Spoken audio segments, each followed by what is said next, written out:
hot. Yeah, it's pretty warm. Yeah, I just remember, like, I've lived in New Zealand for most of my life, and I thought by now, living in Queensland for 20 years, that I'd be adapted to the heat. But going back to Japan reminded me that no, you're still very much cold adapted. Yeah, yeah. Yeah, No, there's nothing wrong with it. yeah. Yeah, it's nice in the cold, isn't it? Oh, love it, love it. Mm. All right. Good morning, everyone. Good morning, all who are watching. Hello. Hello, Yeah, hello. good to see you. Thanks for joining us this morning. Yeah, I just Yeah, thank actually I just you. finished it live with my patrons actually. So I was talking about Japan Oh, did and you? yeah, and also eating through the holidays. So Oh, that'll be a I good thought, topic to talk about. yeah, because I think Japan, like the Japan trip, is actually Japan's a really good example. Mm, Actually, I think because you would have noticed it's very tempting to go off diet when you go to Japan, right? absolutely. Yeah. Absolutely. Yeah. So Look, I remember. Actually, let me just quickly. I'm just putting this on Instagram Live before I finish. Yeah, hang on a second. So fiddly. Yes. So a few weeks ago, or actually months now, I reached out to all the people I know who live in Japan, including yourself. You know, because telling you guys, I'm going on this Japan trip. How is it going to be like to stick to the carnivore diet on holidays in Japan? And I remember you saying it's piss easy. It's easy as like you're not going to struggle at all. no, And he also what I said was, it's very easy to what? get meat in Japan because the variety of meat, it's very cheap, especially seafood and restaurants, yakiniku, shabu shabu, etc. But Yes. the most difficult part is not eating all the other things that are there because it's got so much variety, so many other things there that it's really difficult to abstain. Really difficult. Yeah, Mm-hmm. that's what I said. Mm-hmm. Yeah, and I definitely experienced that firsthand. The Okay, let's talk about the meat, the matter here. Getting meat in Japan. Oh my! It's Very okay. Comparing it to Australia, this is the only I can really compare it to because you know obviously we live in Australia. We've got we've got a ton of meat here. Like it's easy to get meat here. We're blessed to have really good quality, or compared to other countries, really good quality beef. Um, the key differences that I noticed straight away when I landed and set foot in Japan was that you are right. You could get meat at the supermarkets and at the convenience stores really easy. Yep. Really easy. Yeah. Almost It's too easy. everywhere. Well, you Everywhere. can get it from vending machines. Did you see that meat vending Yes, machine? I did in Tokyo. You know, we were just walking around. Where was it? I can't remember where it was specifically, but I took a photo of it and I was gonna send it to you. I thought, this is, you know, the DC got it right once again. There's meat in a vending machine. Yeah. It's insane. It's insane how easy it is to get meat, and that completely just debunks what everyone says about Asian countries that they are healthy. Well, this is I mean I don't know if the views have changed, but when I went to school, always remember people telling me that, or teachers telling me that Asia, in particular Japan, is so healthy because they eat a ton of vegetables and a ton of carbohydrates. Yeah. Mate, for me personally, like I ate mostly foods that I cooked in our B&B because we got a B&B, and so we had you know, we had a kitchen, we had all the stuff that you could use to cook your own food. And I would do my own grocery shopping. And honestly, I felt like the meat section or the fresh food section was way more plentiful than your junk food crap, your vegetables. There was a ton of meat. Yeah, A ton. I got Yeah. yeah. Well, in the city where I used to live, like in Sendo, like you go to supermarkets, and like 90% of the supermarket is meat, including seafood, right? Yeah. The other 10% is like all other kind of foods, and like you might get one or two aisle, like maybe two, maybe usually around one aisle is just junk food, right? Yeah. Yeah. But a lot of their junk food is, you know, like rice based and stuff as well. So it's, and I'm not saying that makes it any healthier, but you know, it's much more limited, you know, than the meat, for example. Whereas here in Australia, you get maybe 1% of the supermarket is meat, you know. Yeah.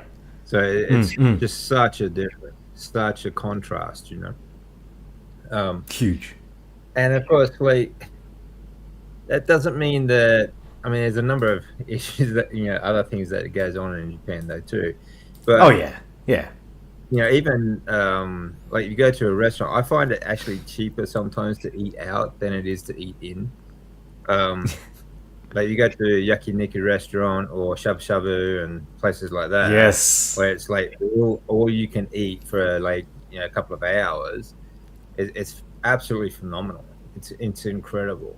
So did you go to yakiniku while you were in Japan? We did. The first yakiniku we went to was with Dave Mack, actually. So he took us to a yakiniku joint, which is really cool. So I got to meet Dave Mack in Osaka. He took us around and we had lunch at a yakiniku place. So shout out to Dave, you know, for taking and showing us hospitality in his, you know, his home around Osaka. But the yakiniku, the one thing that surprised me the most was over here in Australia, when you go to a yakiniku, the first thing they do is they spray the crap out of the grills with the, you know, the canola oil sprays. And so you go to in Japan, the way they season their you know, their hot plates, they use the cubes of fat, beef fat. Yeah, tallow. Yeah, tallow. I was asking them, what is this cube thing? Is that like some sort of margarine? Nah, it was tallow. So that was one thing that surprised me. And when number two was just like you go to the supermarket, sometimes you like steaks will be packed with tallow, like a cube of tallow. Yeah. As well. Yeah. It's fantastic. Yeah. Yeah. It is, and it's what, 1 yen for a little cube, or sometimes they give it for free. The tallow. Yeah.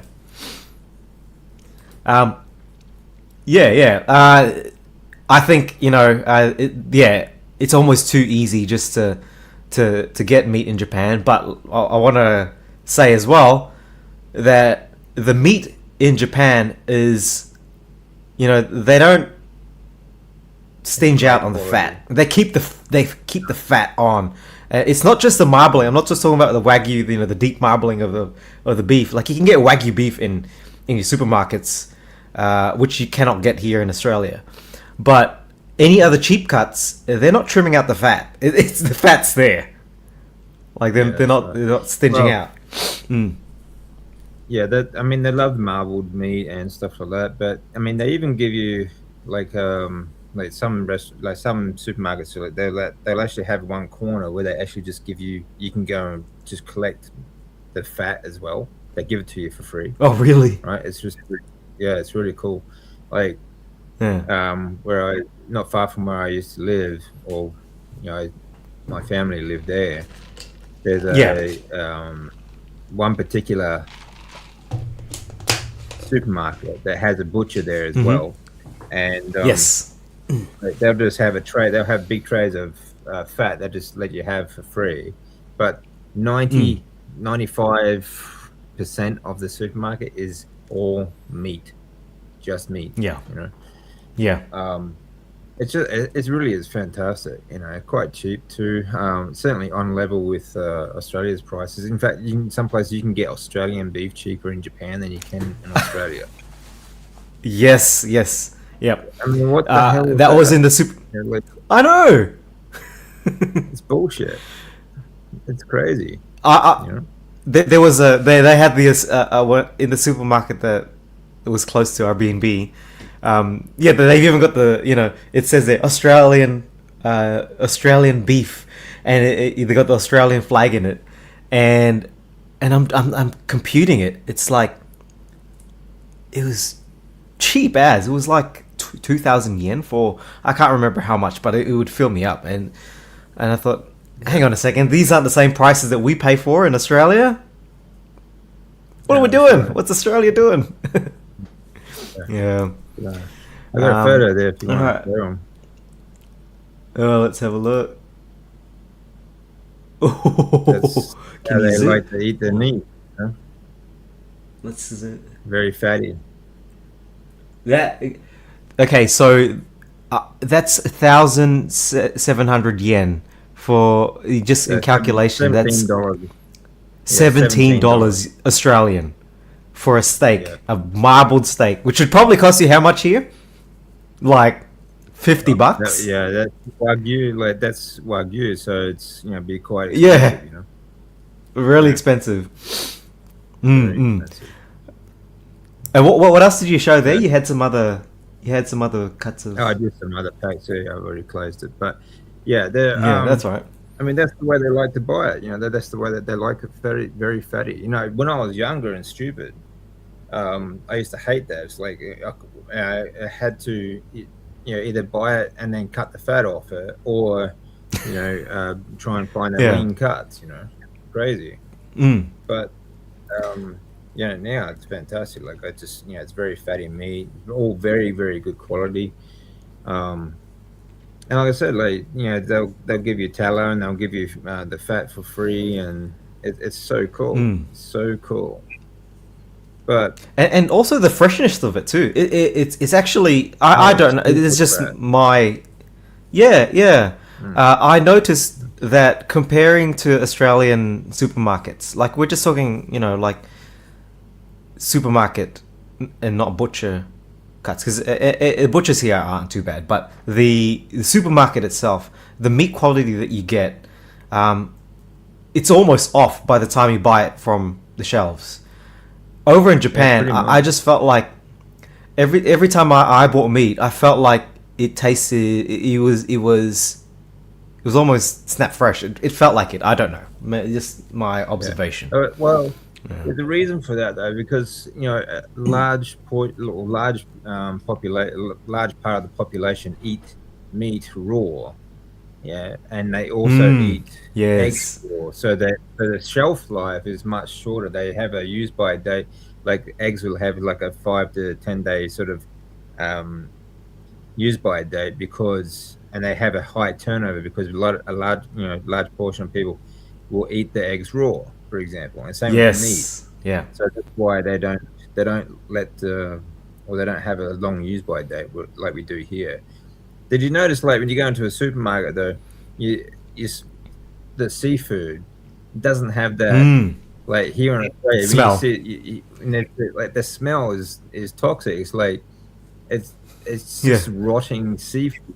But in Japan, you don't have any smell at all. It's like I never realized when growing up in Australia, I thought it just stinks in here because of the seafood. But you go to Japan, the supermarket, there's no smell. It's like, why is there no smell? Like, and it's fresh. Yeah, that's the difference. It's fresh. Yeah, absolutely is. Mm.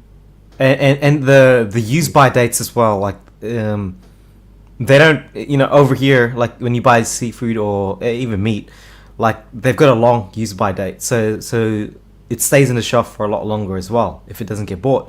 Over there, I noticed that because the turnover of the fresh foods were just much faster, you'd have 2 or 3 days just to consume it. So who's yeah, seafood is another another thing that I think is just another arsenal that I'll add into my personal life, is just to consume more seafood. But you just, I don't know, you're right. Freshness of seafood and meat is just much better in Japan. You have far more variety in Japan when it comes to seafood as well. Plus, it's so cheap. You know, it's super cheap. Yeah, even in super cheap. like, even in the supermarkets, it's still so cheap. Like, you can get tuna, like fresh tuna, like sashimi quality fresh tuna for like $10 a kilo. You know. Yep, 500 yen for, it's incredible. you know, half a kilo, easy. Yeah. So it's fantastic, it really is. Absolutely. Let's get into some of the comments here. Japan. Yeah. Cynthia's got a question there.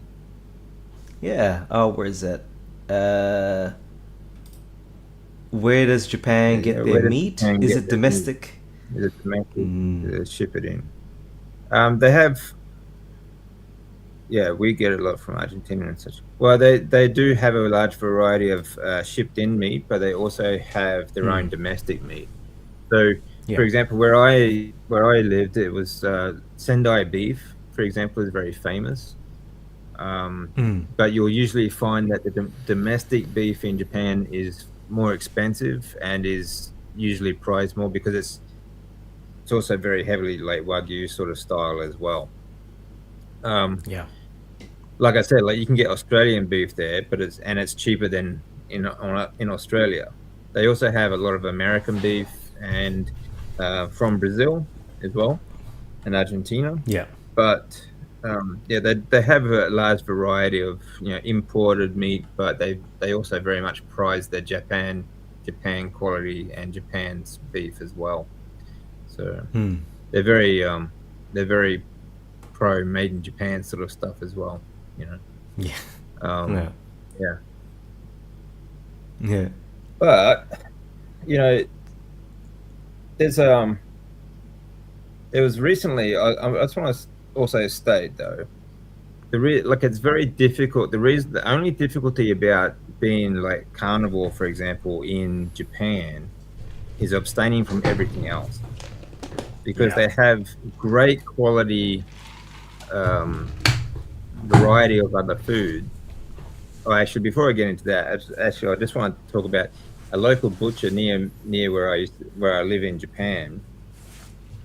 They kind of like nicknamed the zoo butcher because you can get all kinds of meat there. Like they have crocodile, kangaroo, ostrich, and emu meat. They have camel meat. They have bear meat, and of course beef and other stuff as well.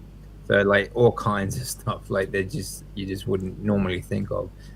And bear meat's actually kind of popular actually in Japan as well. So I have not tried, especially out in the country. Yeah, but it's good fatty meat. Fatty meat. So, but I want to I also wanted to talk today about this. I think this will relate to the holiday season as well, because while traveling in Japan, it's very difficult to abstain from all the other foods because they have such fantastic variety of bakeries and cakes and other kinds of sweets and so on. And even with these, like in a yakiniku restaurant or shabu shabu, like all you can eat meat restaurants, which are fantastic, by the way, and fantastically cheap. But they also have desserts buffets as well that come with that. So all you can eat for this period. They even have restaurants that are just cakes and sweets and ice cream and have a tabi holiday. And tabi holiday means all you can eat for a certain period of time. All right. Now, like for example, the train station in the city where I live, in Sendai, is a huge train station. Like it's bigger than Brisbane's international airport. Like it is massive. Right? But that's where all the Shinkansen or the bullet trains, taxis, buses, and subway system runs from. But there's like 15 bakeries in there, right? In just the one station, and they're everywhere else as well. And they have fantastic, cakes and pastries and all kinds of other things. And then you have all these other, shoe puff places and all these other things that, and it's everywhere you go around the city. You walk around the city, and there's all kinds of, all these other things as well. Yeah. So it's also very difficult to abstain if you're on a certain diet. Yeah. So when people say, so in that respect, like, I just wanted to, like, yes, they love meat and seafood and all that sort of stuff, but Japanese, generally speaking, they eat everything else as well. But why? So the question is, why don't they have the obesity of the West? Okay, so this is a very big question. Now, I've seen recently a particular carnivore influencer, very popular one. I'm not going to mention names, but I don't have a very high opinion of. But anyway, this particular person had a short holiday in Japan, and is all of a sudden an expert. But the come away for her was that it's illegal to be obese in Japan. Now, this is the most nonsensical, stupid comment I've heard, actually. I mean, there's a number of them, but this is one in particular. I mean, this is the country that, like, where the national sport is sumo wrestling. So obesity is not illegal, okay? Right? And there are plenty of obese people in Japan. If you ever watch Japanese TV shows, like, half of them are obese comedians and so on and so on. All right, so it's just absolute nonsense to think that any population in the world would outlaw obesity. Just not. So it's really stupid what some of these people come up with. And then they said that Japanese have this 80% rule where you only eat to 80% full. Again, total nonsense, right?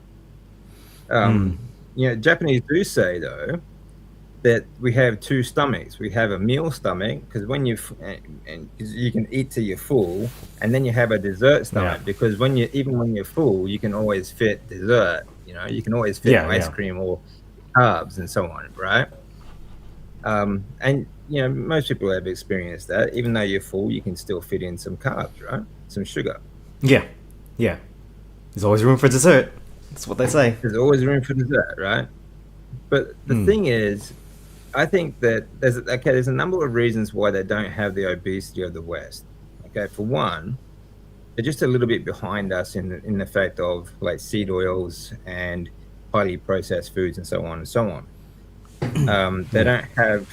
Yes, they do have junk food, but you're going to find it's not usually as processed as our stuff, and they've only had seed oil since the 90s. It's another big one. And the biggest reason, I think, is the fact that they are honest. Okay. Now, there are other things that contribute. You might have noticed that there's a lot of stairs wherever you go in Japan, right? Yep. Yeah. A lot of people, most people are walking. They use public transport. And there's a lot of stairs everywhere you go in Japan, because it's very hilly, right? Subways, train stations, also everywhere else. Yes, of course, they have elevators and stuff like that. How many mobility scooters did you see while you were there? Oh my gosh. I'm so glad that you brought that point up, because, comparing it to where we live in Brisbane, this is mobility scooter central. You've got so much catering towards disability. And I don't know what it's like in the remote areas in Japan, but even in the dense populated areas, like I went to Osaka, all of them, all of the places, there was not one mobility scooter, there was not one wheelchair, anything that we usually cater for with disability here, you just did not see it. They were actually we were. I was talking to, we went with friends, and there was like elderly people walking and catching trains. And they look like, if we were to compare the culture here, like they look like they needed to be in a nursing home. They were with their walkers, and they were in the midst of the traffic, the peak hour. These Japanese elderly men and women were walking. that was a, and like you have, like if you go to some of the touristy spots and you see, if you go to visit some of these shrines and temples, like some of these shrines and temples in Japan, you have to climb a mountain to get there. Right? Yeah. And you'll see people in their 80s and 90s who are bent over almost at a 90-degree angle, using a walking stick, but they're still climbing this mountain to go to visit the shrine and the temple. Yes. So this is another reason why they don't have the obesity problem, because there's a number of factors there, right? But I think that honesty is the biggest part of it. It's not that they shame each other; they don't fat shame people, but they are honest about it. So like they'll have a joke about it, they'll call them out and say, "Oh, you're fat," and all this sort of stuff. And like a dude will call a woman fat in Japan. Imagine if a dude called a woman fat in Australia, it would be global news. It's insane. But I mean, they don't make allowances like here in Australia. Like there's sportswear. If it's sportswear doesn't have a size to fit some obese person, then they complain and that becomes news, right? They don't do that in Japan. They don't have the mobility. I mean, the availability of mobility scooters is there for people who can't walk, of course, and they have wheelchairs and stuff like that. Yeah. But they don't use them unless they need them, right? Truly need them. Yeah. Here, if you just put on a bit of weight, people start using a mobility scooter, and their legs just retire. It's crazy. Yeah. Basically. So I think the honesty is the biggest part of it, and I mean, like that's why I sort of like it gets me a little bit riled up when you see stupid comments like these so-called influencers talking about Japan. They have no clue what they're talking about. But that doesn't mean they don't have the health issues of the West, though. Just because weight is not the only factor in health conditions, right? People think that because they're lean or even if they're fit that they're healthy. Now, I was very lean and very fit and still stage 4 cancer. I had stage 3 kidney disease, I had liver disease, and I had a large tumor wrapped around my aorta. So that, being obese doesn't mean or being lean doesn't mean that you're healthy. Japan still has diabetes problems, crisis. They have high blood pressure, heart, stress disorders, and all sorts of things. They still have cancers. They still have, every other disease of the West. The one difference is that they haven't quite caught up with the West in obesity, but it is catching up. It is getting worse there. Yes. But one big health issue they do have is their declining population, same as Australia, I suppose, except for the imports. But they have it's quite a big declining population in Japan. It's quite a problem at the moment.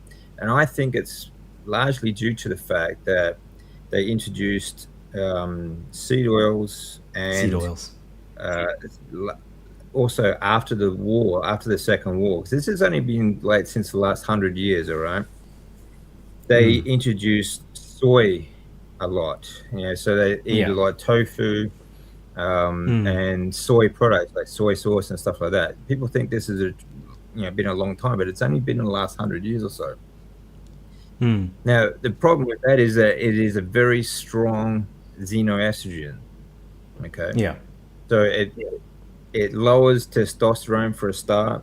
Okay, and testosterone, obviously, this has a knock-on effect of other things as well. It lowers their D3 production, lowers the EPO production from their kidneys, which also lowers their blood cell production, and they get infections, they get diseases, and so on. So that when you get other diseases like cancers and things like that, this is largely due to that. This is, you know, the soy base or the soy percentage of their diet. And you see what we call soy boys a lot.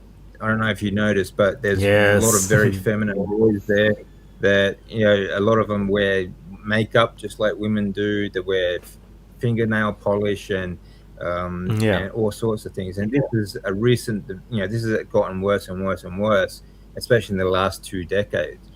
So you have a declining population because of this, all right? But you also have, since all this, you also have a very high increase in cancers and other metabolic diseases. See, they have just as many diseases, you know, and they have a much higher cancer rate than Australia does, obviously because of population and so on. But per capita, their cancer rates are quite high. Then you also have a very high percentage. It's actually the highest country in the world for numbers for suicide.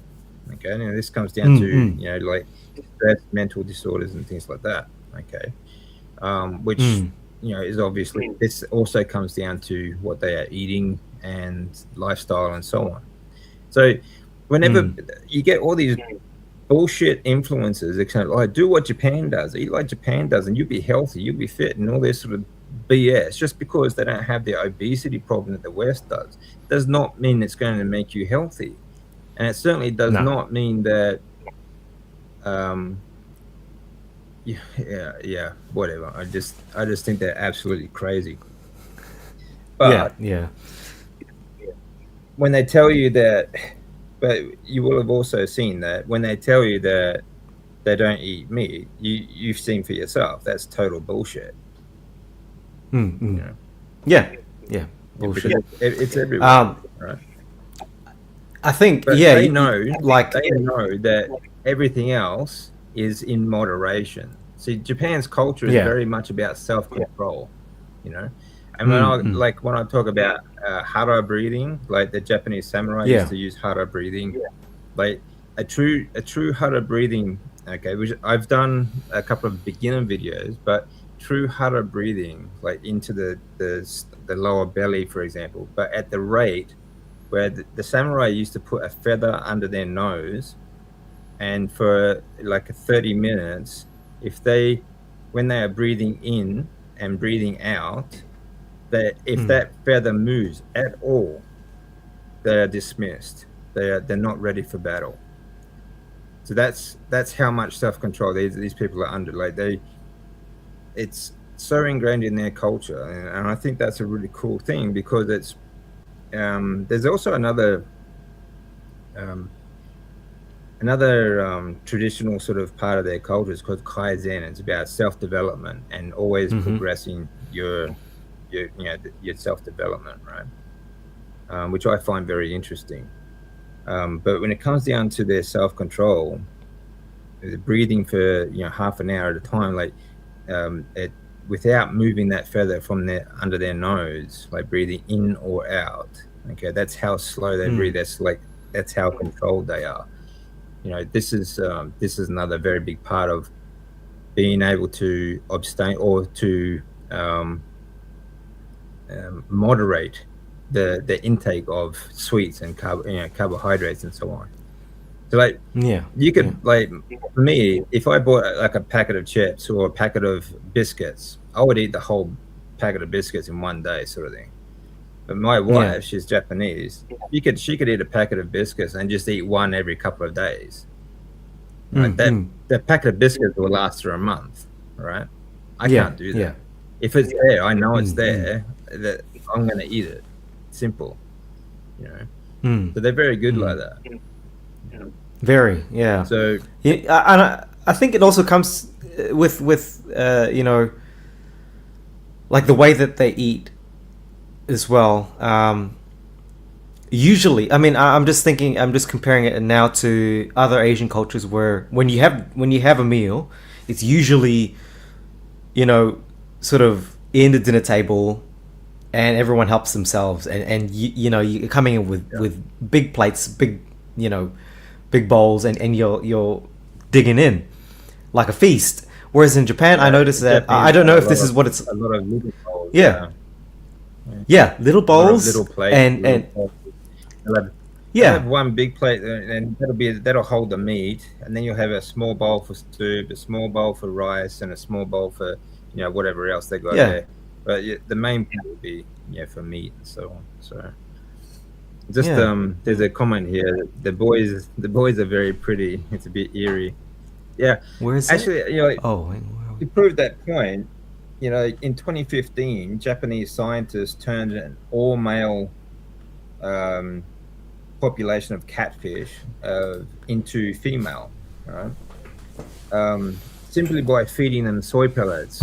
Actually, 95% of them went from male to female simply by feeding them soy pellets. Soy is a very, very big, very strong xenoestrogen. It's something that should not be in the food supply. And it's now never it's been in approved all for your this. packaged food. It's in all packaged foods All now, of your like packaging, soy, including supplement, including your fitness industry supplements, protein, like protein powders and so on.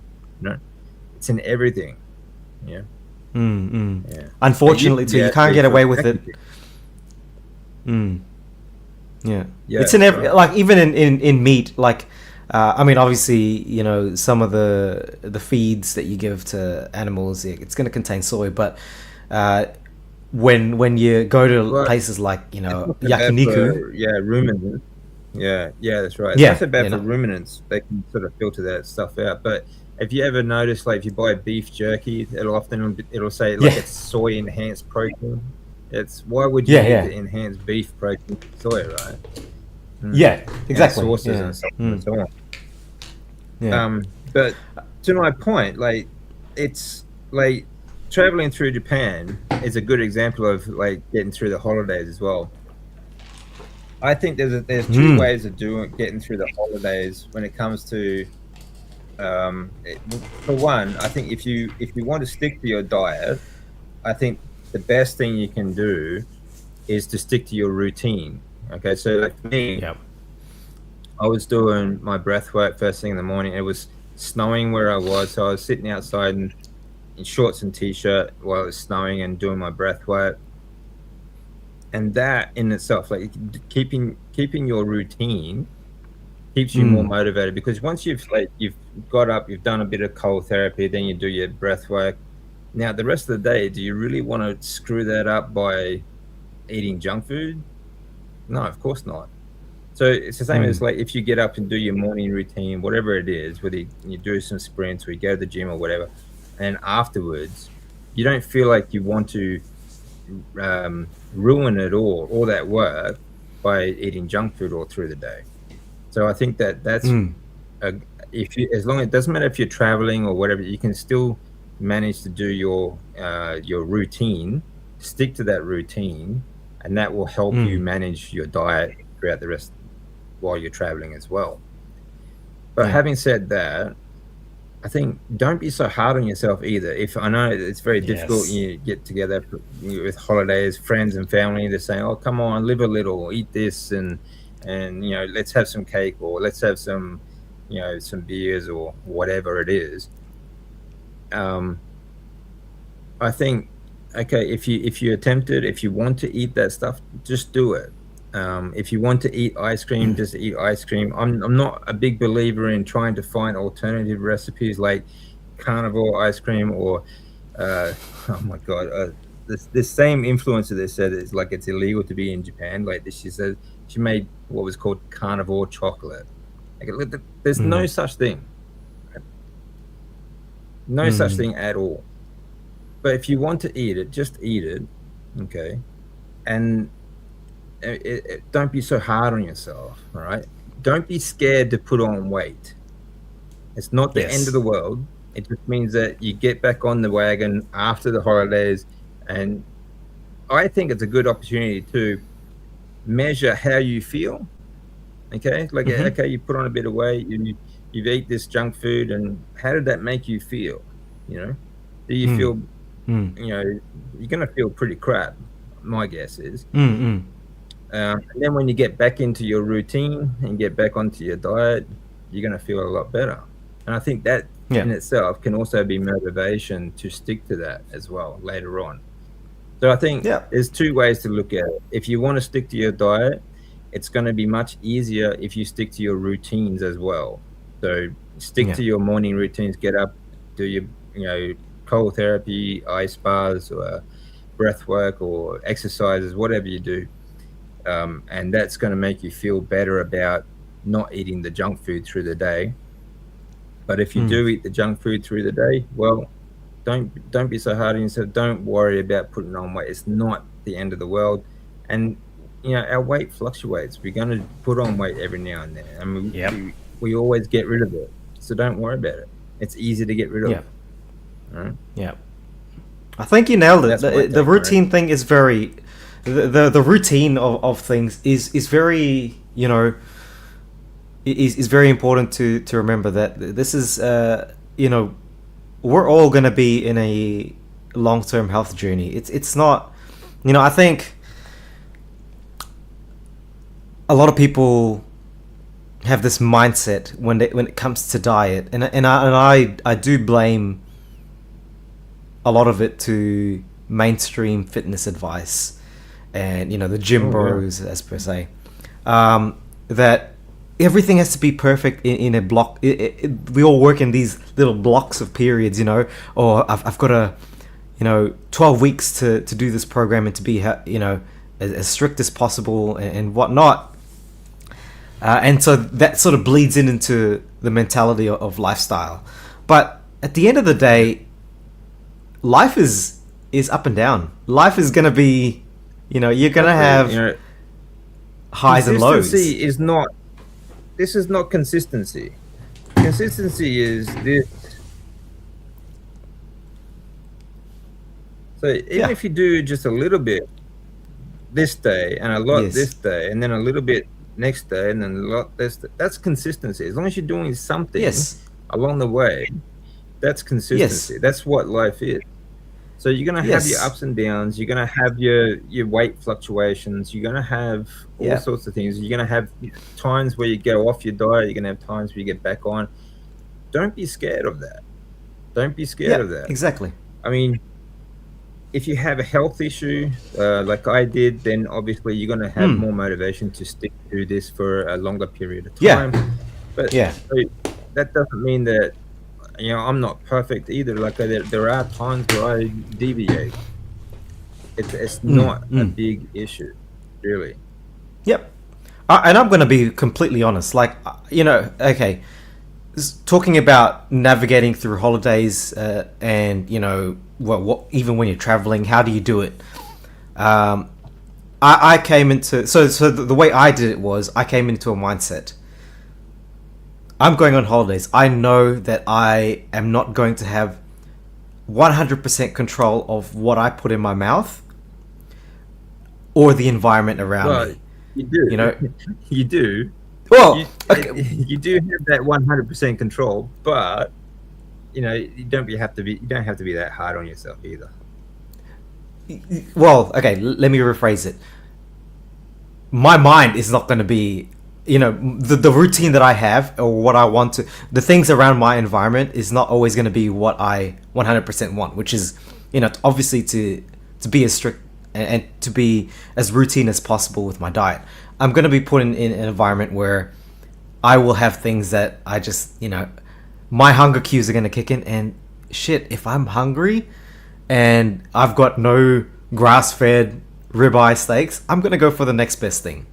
So that was my mindset, to do the best that I can. But also, life is not just diet. Health is not just diet.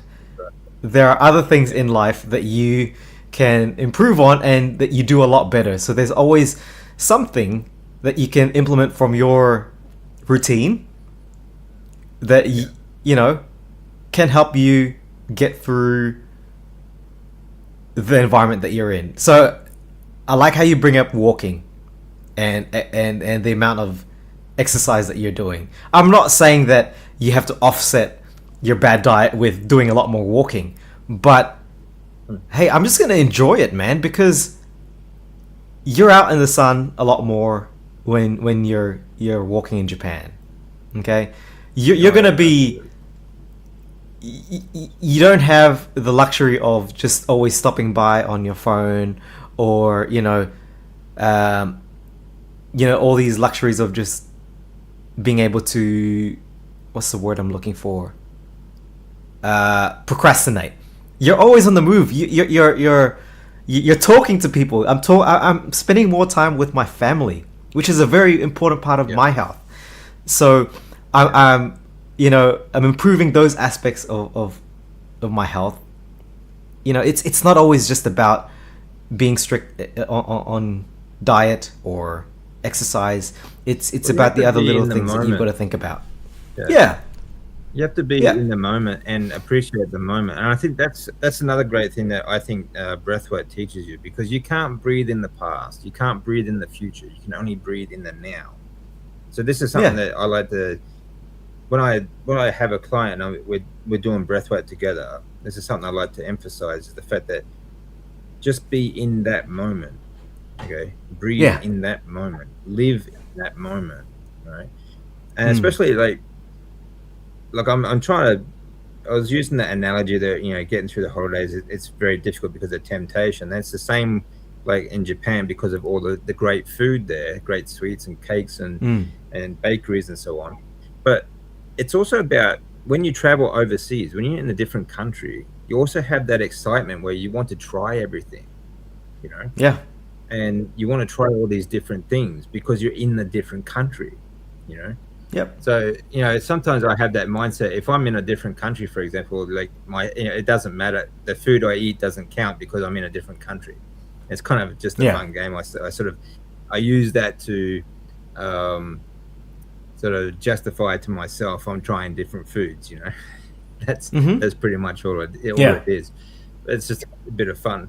So every now and then I will deviate, and that's okay. It's not a big deal. If I put on a bit of weight, I'm not scared about that. I'm not worried about that, because I can regulate it, and I know how to regulate it afterwards. Okay, if my blood sugar goes up for a little while, I'm not scared. I'm not worried about that.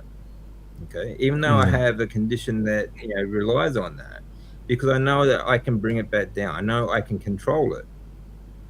Yes. There are other things that I can do to control that immediately as well, such as ice baths, removing cold therapy. Draws your blood glucose or your blood sugar levels down very, very quickly, because your brown adipose tissue takes up blood glucose faster than cancer cells can.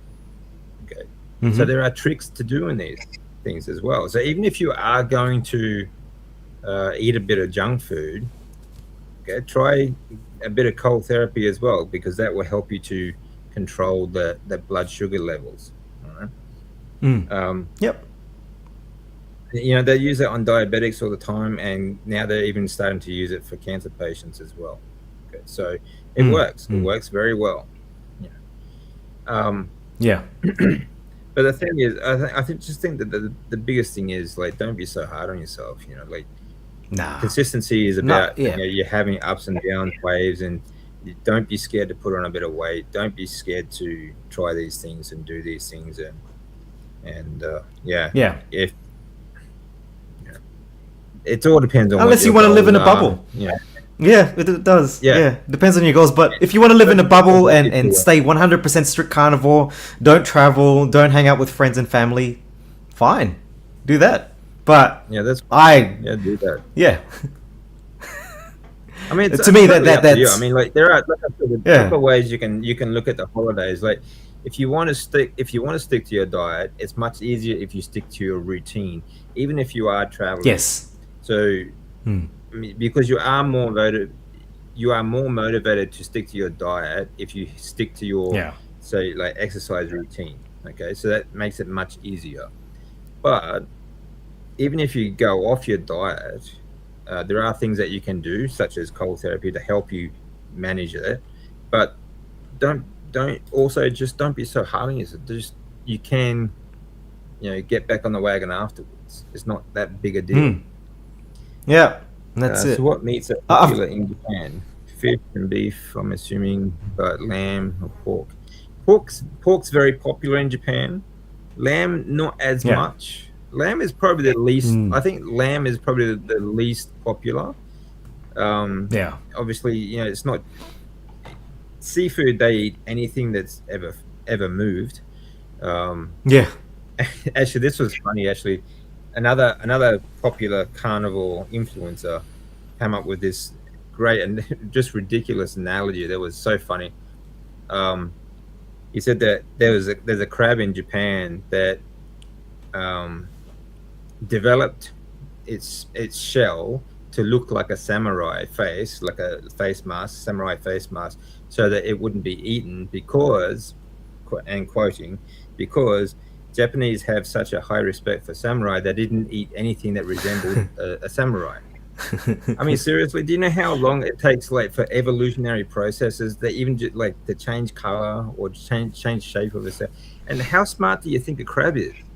I mean, seriously, utter nonsense, absolute garbage. And I guarantee you, like, if it ever had a parent ever moved on its own or whatever, Japanese eat it from nose to tail. And if it didn't move, Yeah. they'd push it just to make sure. All right. So don't listen to these ridiculous, nonsensical influencers, whether they're carnivore or not. If they come up with stupid information like that, tell them they're full of it, because they are full of crap. But anyway, yeah, getting back to the issue, yeah, seafood is very, very popular, of course, and yeah, beef, they love beef, and pork. Pork is very, very popular. They love bacon and all sorts of pork dishes. But yeah, lamb is probably the least favorite, but they do eat it. Yeah. Yeah. I think fish is on top. I think seafood is something obviously that they really highly consume in Japan, being most of the cities and coastal areas. But yeah, I think did you ever try? Well, I never tried it, but the pufferfish sashimi. What is it called? I can't remember. Fugu fish. That's it. Yeah, fugu Did you ever try that? Yeah. No, I'm not big on. Well, I have tried it actually, but no, I'm not big on it. Um, What I do like though is they call, what is it? I mean, there's tuna and salmon are probably two of my favorites, but then you have katsuo. Katsuo is really nice. And yellowfin, sort of yellowtail, what they call yellowtail. Yellowtail, yeah. Yeah, yellowtail is absolutely delicious. But the fattier the better. Like, it's really good, really, really good. Yeah. But they eat absolutely anything and everything, like including that was like, the point. Actually, my wife really quite likes the actually beef bow, actually. Stuff like that. Yeah. But I mean, like, they'd go to the point of eating, of, like, to my point, the the pufferfish, which is highly poisonous if not prepared correctly. Poisonous, yeah. And then go to the extent of eating the wrong way. You got it the wrong way, and you're definitely like you're dead in seconds. You're dead in seconds. So, So it's pretty impressive. Like, they'll eat anything that moves, like, to the point of absolutely deadly fish. Like, they'll still eat it. So it really. But I love the it seafood. really is. It's just hilarious when you see these idiots say, "Oh, Japan's vegetarian." It's like, bullshit. You got to be kidding. No. But then you have the other extreme where even these so-called carnivore influencers, they come up with stupid rhetorics like it's illegal to be obese. Are you kidding me?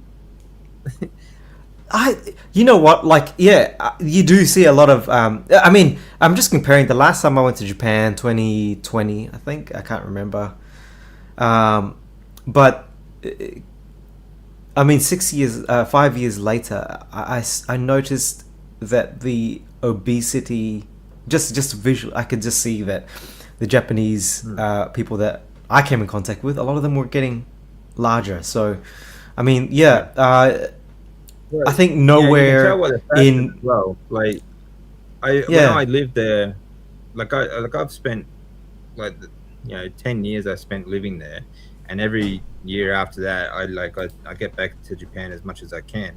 But Hmm.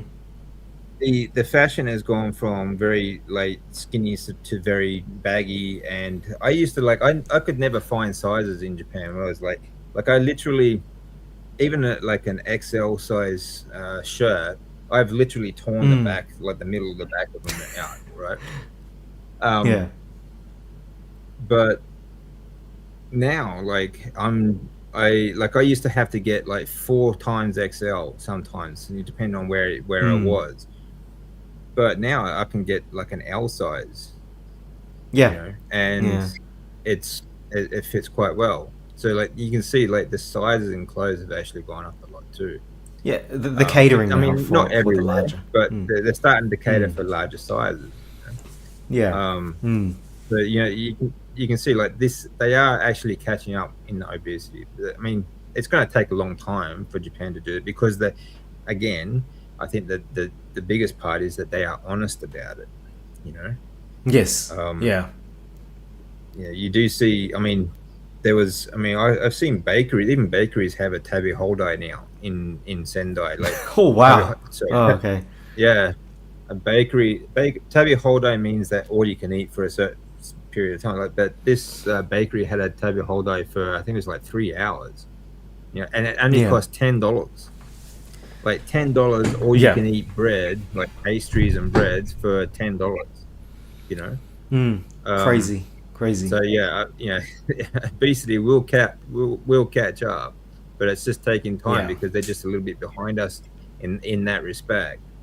But that doesn't mean Hmm. that they're Hmm. behind us in their health issues. They still have all the same health issues. Like even though that you can be slim and skinny and still have diabetes, you can be slim and Yeah. skinny and fit and still have cancer. You can still have Hmm. heart disease and liver disease and kidney disease and all those other things that come with even though not obese, you can still have Yeah. all those diseases, and you do. Okay, and I was one of them. Yeah. Hmm.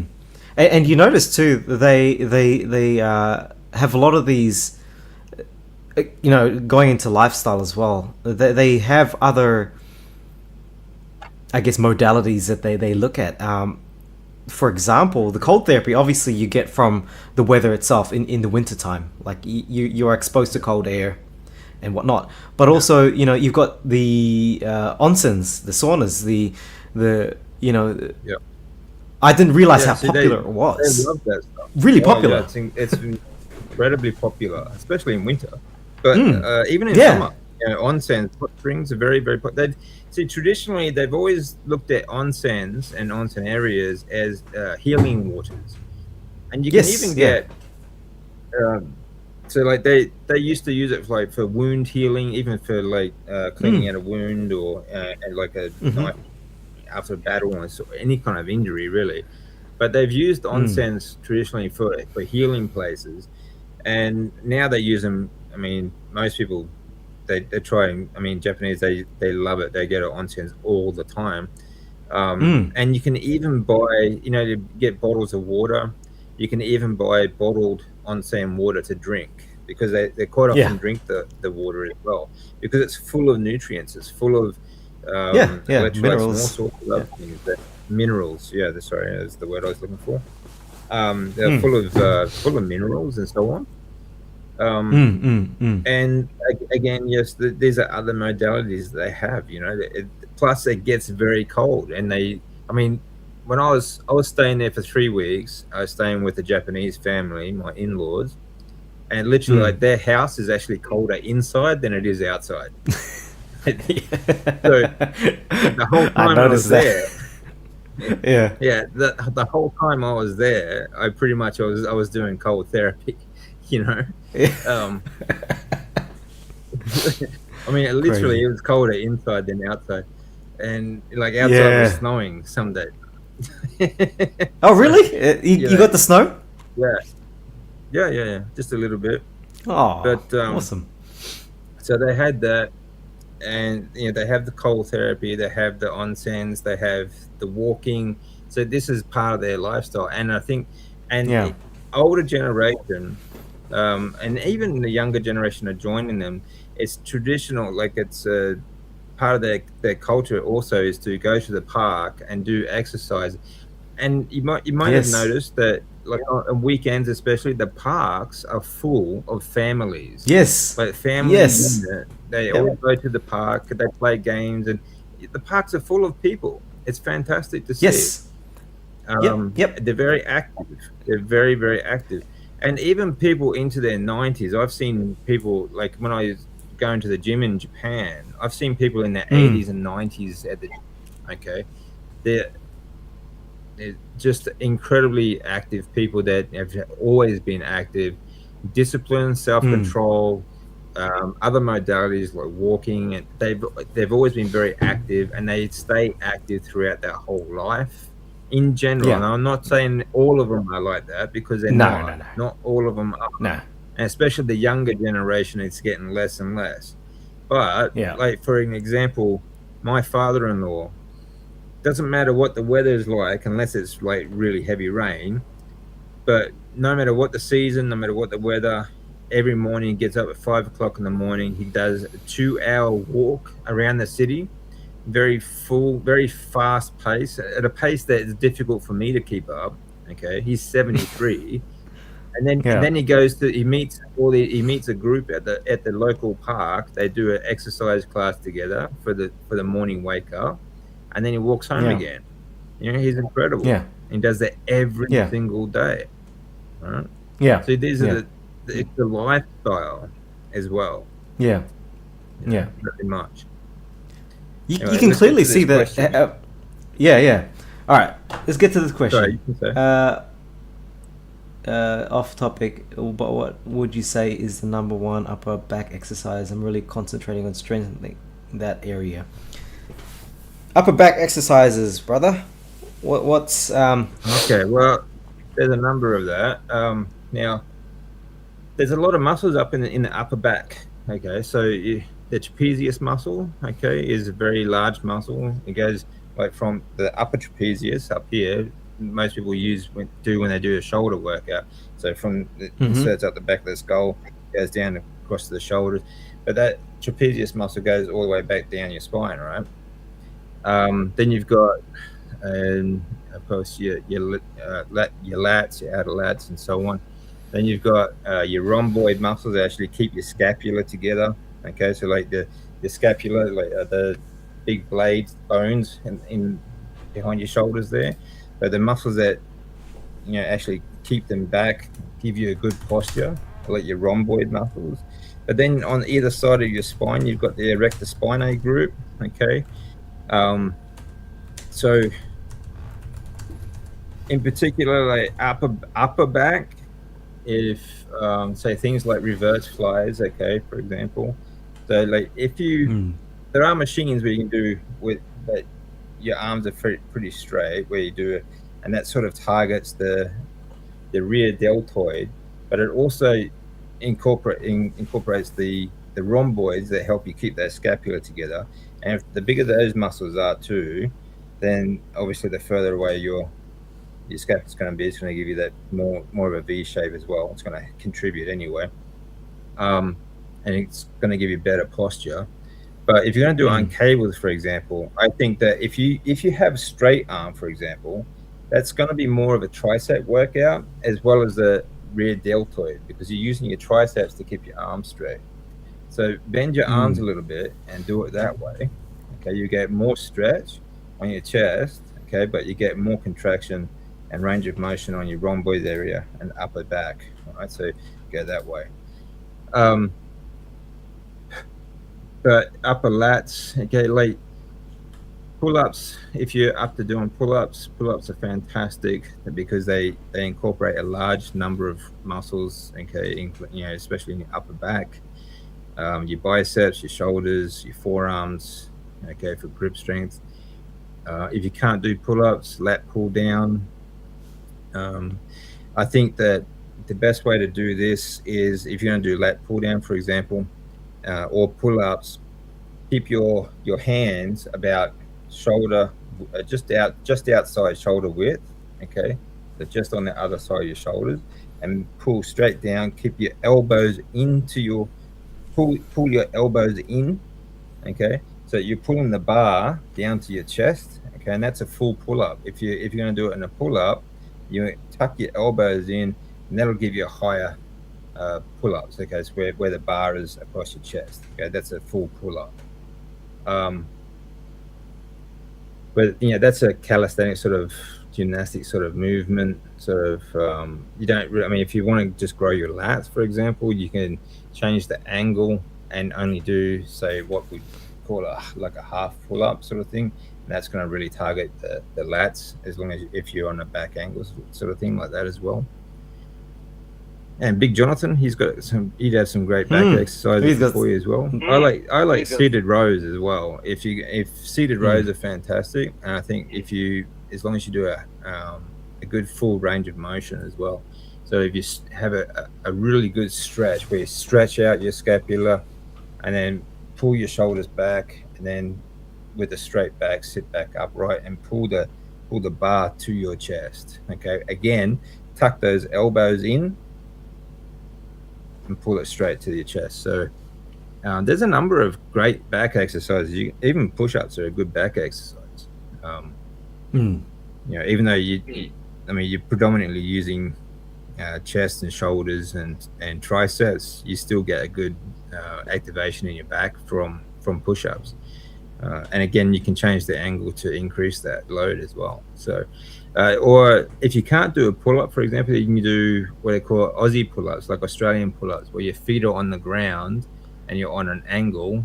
So if you've got like rings or bar, and you can on a straight plane, you got to keep your back straight. So from a straight line from your ankles to your shoulders, and just pull up to the bar like that, and that's what they call Aussie pull-ups. They're a bit lazy. Yeah. Okay. There's a number of things we can do there. Chest supported rows, chest supported rows are great. Like a seated row pin weight, you have a chest support where, they do have it on the bar as well. Rows are fantastic. You can do these bent over with a bar, with dumbbells, or chest supported, like Jonathan is saying there. Where some of them are bent over, you're sort of leaning over like that, and you got the chest support against you here, so you can't then sort of lift off and pull back. You have to just do a straight sort of row, and that they're a great machine actually for the back. Again, try and tuck those elbows in and bring the bar up to you as far as you can. It will help. It's helped me do this in 9 weeks. There you go. Good on you, mate. Good to see you, Jonathan. Right there. There was another question. There's a number of things that you can do, from even from beginner to very advanced movements. So. Another question: did the Japanese eat turkey? Yeah, I mean, you can actually. I haven't seen a lot of duck or turkey, but I saw a lot of duck. Yeah, you can get. I do. I had a lot, but I think it was more Chinese style restaurants. They had a lot of duck. Yeah. Oh yeah, Chinese style, of course, but they do have duck in supermarkets, and turkey as well. Not as much as chicken, obviously. They do eat other kinds of poultry as well, but not as much as, I think, predominantly chicken. Yeah, it's mostly chicken. Turkey, I didn't see any turkey there. There was no. It wasn't the popular. It's not so common, yeah. Any other questions? Awesome. I don't think so. I'm just trying to. Oh yeah, that one we've done. I think some women especially, sometimes will have trouble with the chest supported rows for obvious reasons. But generally speaking, they're very good, and you can do even a bent over row with dumbbells, for example, or seated row, and so on. Quite good. I'm glad you didn't mention deadlift, because every time I hear, "Oh, it's a great back exercise," it's deadlift. I'm like, no, it's not. No. I mean, it's a great exercise. Don't get me wrong, but it's a great exercise. But, you're working a whole bunch of other muscles as well when you're deadlifting. Yeah. The one of the. I mean, it's not really working the upper back, but one exercise that I can't do personally, and I don't know, maybe you can sort of, you and Jonathan can answer this, but I have trouble with any press movements upwards, so any shoulder presses, especially if I'm standing. I get a lot of like dizziness and what's the word I'm looking for? Like almost like, when you stand up too fast. And you black out. Yeah, I have trouble whenever I do any press movements overhead. Sorry, that's the word I'm looking for. Overhead. Yeah. Overhead press. Well, I'd say that's because you're not breathing properly. I just not. I don't. And again, I don't. There's no reason for me to do it anyway. I don't find that I need to to do it. Yeah. I find overhead presses are very good. Deadlift is efficient, but at a great cost. Yeah, I do it. Which is funny. With I say I struggle with overhead presses, but I did Olympic weightlifting for a year and I had no problem. It's the static, press movement, but clean and jerk. Yeah. I'm fine with that. Snatch, I'm fine with that. So it's that static movement. Yeah. I mean, like the clean and press and deadlifts and stuff like that. They're usually a pretty fast movement. So you slow things down. I think you're having trouble breathing is the problem. That's why you're getting dizzy. Okay. Don't stand. Always have a solid point of bracing to reduce. Yeah. I think too. I mean, the last time I was doing the overhead press movements was when I was training for a strongman, training program, and I was wearing the belt, weightlifting belt, so that could have been a contributor as well. But I don't know. Again, I don't really. Yeah. It's nothing I do anymore, but. Well, I think these are great exercises. Overhead, presses are good exercises. So, if there's something you want to work on, just go to a lighter weight and concentrate. Yeah. Don't just concentrate on the movement. Concentrate on the breathing while you are doing the movement. All right, and this is going to train your autonomic nervous system to regulate your breath while you are doing this movement. Okay, because over the years, obviously, while you're doing this, you're not breathing properly, and you've trained your autonomic nervous system to breathe that way while you do these overhead presses. So it's not something that you can. It's something you can work on. It's something you can correct. Yeah. Oh, 100%. I think so too. Yeah. I just finished up a session of Hindu push-ups off a low chair. Do them slowly. I love the stretch at the end. Yeah, nice. Excellent. I have to look it up. Hindu push-ups. People forget to breathe as bracing is more complex. And yeah, definitely. Very All right, nice. man. Well, I've got another appointment coming up in 15 minutes, and I Yep. don't think we've got any. I've just scrolled, and I don't think we've got any more questions. Um, so to wrap up, for those who've just tuned in, we've had a good chat about Japan, most of it anyway. Yeah. Well, it was about Japan. You know how both our travels went, and sort of talked a lot about the lifestyle of the Japanese and why they weren't. So why a lot of them aren't fat or obese. Why don't they struggle with the same issues that we have in the Western world?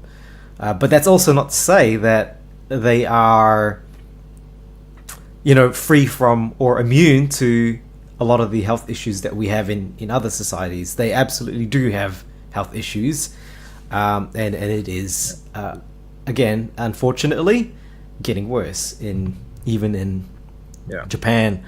But otherwise, man, let's cap it off. Is there anything else that you wanna, or any other last comments on what we've talked about?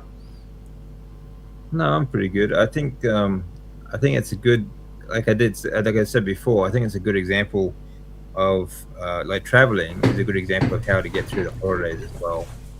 Yeah. And Yeah. like I said, I mean, there's a couple of ways you can do this. You can, I mean, but I think that if you want to stick to your diet, you have to stick to your routines because that will make it easier to stick to your diet. But having said that, you really don't have to. Don't be so hard on yourself either. And you know, consistency is about up and down. It's not about one doing the same thing 100%, 100% of the time. You know, it doesn't work like that. So don't be, Yeah. you know, don't be afraid to put on a bit of weight, and you can knock it off in the new year as well. So you know, Absolutely. it doesn't have to be such a Absolutely. struggle. Yeah. Yeah. Yeah, because you're here to live too. Yeah. You know, you gotta have some fun. Well, that's it, and And that's stop listening to BS influencers as well. it's illegal to be fat, guys. That's what that's the key Yeah. message here.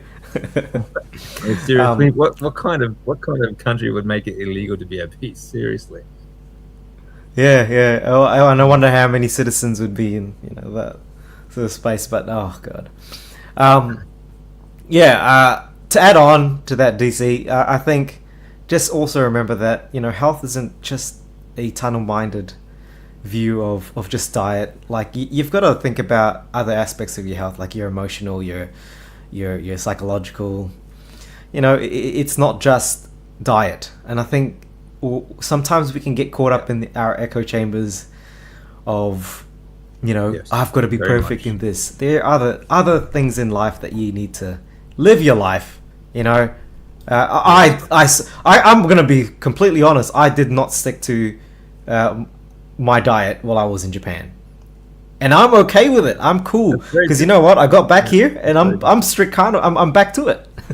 So Yeah, yeah, that's right. So I mean, it's very difficult, especially when you're going to a different country. Like I said, you're very excited. You want to try all these different things. So it's don't be too hard on yourself. It's all good. You know. And yeah, you're right. It is about more than just diet as well.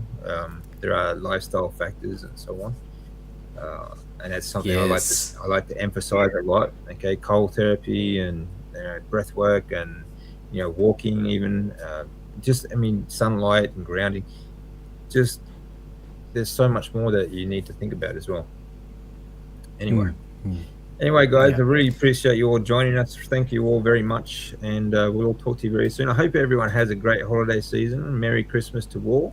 Yes. Merry And I Christmas. look forward to, very much look forward to the new year, and wish you all the very best of luck for the new year. Okay, so stay strong. Happy holidays, everyone. All right. See ya.